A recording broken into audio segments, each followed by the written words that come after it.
Mummy B. Scene 11. The plan. Any doubts that my dream was any more than just that were dismissed as soon as I stepped into my car and turned the key, sparking the engine to life. Of course, it was crazy to think that it could have been real. The timing of Jane's message was either a coincidence or had somehow subconsciously sparked my dream. However, I wondered what had taken place at Jane's house last night. I didn't have to wait long to find out the answer. Jane was waiting by my locker, fully clothed of course. "Peter, you are not going to believe this," she exclaimed without even a "good morning." She grabbed my elbow and pulled me into an empty classroom. "What happened?" I asked. "I got your message. How did she find out?" "I don't know," Jane said, bewildered. "After I got your delivery out of the mailbox, I took it up to my room and put it in the package with the others right away. Then last night before bedtime I took my dry one off and gave it to her just like I was supposed to. She asked for the package. I knew she would. She counted them and then handed me a new one. By the time I went bed I was sure we had gotten away with it." Jane took a deep breath and then continued. "I was almost asleep when she came into my room and turned the lights on. She just looked at me and said, 'Where is it?' At that point I honestly had no idea what she was talking about. Then she said, 'Your diaper. I assume you peed in it before you hid it.' I was in such shock I didn't know what to say. I could see Jane was trying not to cry as she told me the story. Then she yanked my blanket off and pulled me out of my bed, and well, you can probably guess what happened next. Another spanking," I said, trying to sound sympathetic. "Yes." Jane wasn't about to cry anymore. Now she looked angry. "And I swear this one was worse than the last one." I didn't think she was going to stop. "At least I didn't pee on her this time." "That's good," I said, amazed that at least part of my dream had actually occurred. But then, Jane's voice increased an octave. "This is the crazy part," she said. "Since I couldn't keep my goodnight dry, and since I hid it from her, I had to wear this."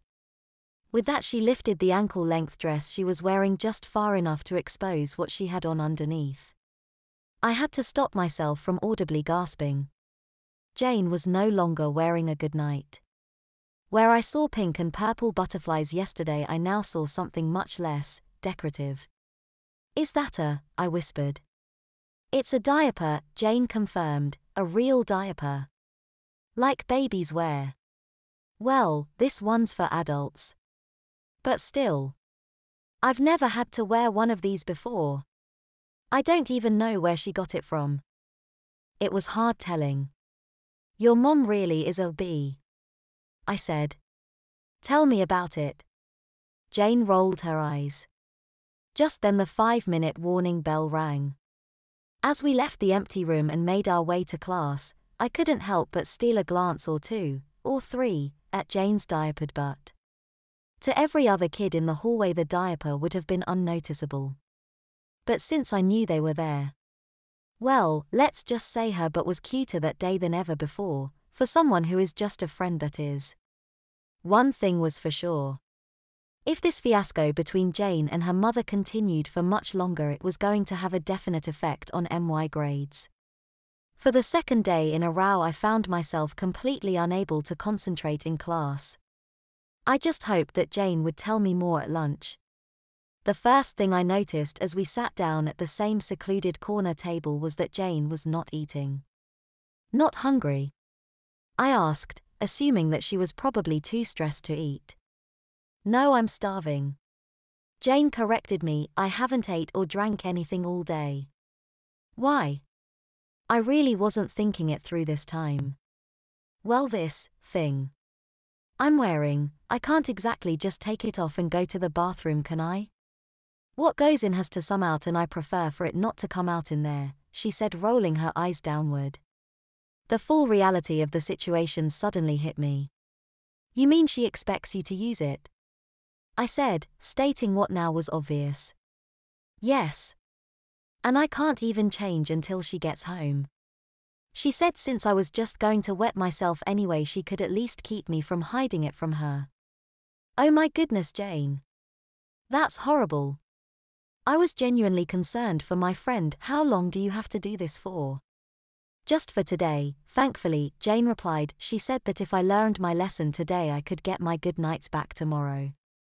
I never thought I would be glad to have those back. Well, still, you can't starve yourself all day. I reasoned with her. You'll faint. Don't you remember 7th grade? Back in 7th grade, Jane had really wanted a CD by a certain popular boy band. Her mom had refused to buy it for her, so Jane came up with a plan where she would skip lunch each day and by the end of the week have enough money for the CD. The result, however, was that near end of the second day Jane passed out during math class and had to be taken to the nurse. She had incidentally wet her pants then too. Her mom had to be called, and when she found out what Jane had been doing she was furious. Looking back on it, I am certain Jane had gotten spanked that day as well. You don't want to pass out again. I told Jane, and you have to drink something. You could get dehydrated and really sick. Okay. Jane relented. She went through the lunch line and returned a few minutes later with an apple and a bottle of water. Happy? She asked. Extremely, I replied. Well, at least it was better than her eating nothing at all, I guess. After Jane had eaten her apple and drank her bottle of water, we said goodbye and headed to our separate classes. When I saw Jane after school got out, she looked rather distressed. Why did you make me drink that water? She said through gritted teeth. I didn't want you to get sick, I reminded her. Do you have to? Yes. Jane said with a note of urgency. Come on, let's just get to your car. Several times on the way to the parking lot Jane stopped and seemed to be composing herself. Finally, when we got to the car she started bouncing up and down on the edge of her seat. Why? Why did I drink that water? Why did I listen to you? Jane cried. I'm sorry, I said. I was trying to look out for you. I have to pee so bad. Jane moaned, losing all pretense of dignity. Look, I reasoned, just go. It probably won't be that bad. Your mom will be home soon and you can change. I wasn't sure if I was telling her this because I didn't want her to be uncomfortable or because I secretly relished the idea of Jane wetting her diaper in the seat right beside me. Jane continued to fidget and bounce in the seat as we drove to her house. At one point she got very still and quiet. I wondered if she had finally lost the battle, but I dared not ask. I didn't know how she planned on making it anyway. It was bound to happen eventually. As I pulled up in front of her house, Jane turned to me. Peter, she said quietly, can you come in for a bit? I need your help with something. Certainly, I told her. What do you need help with?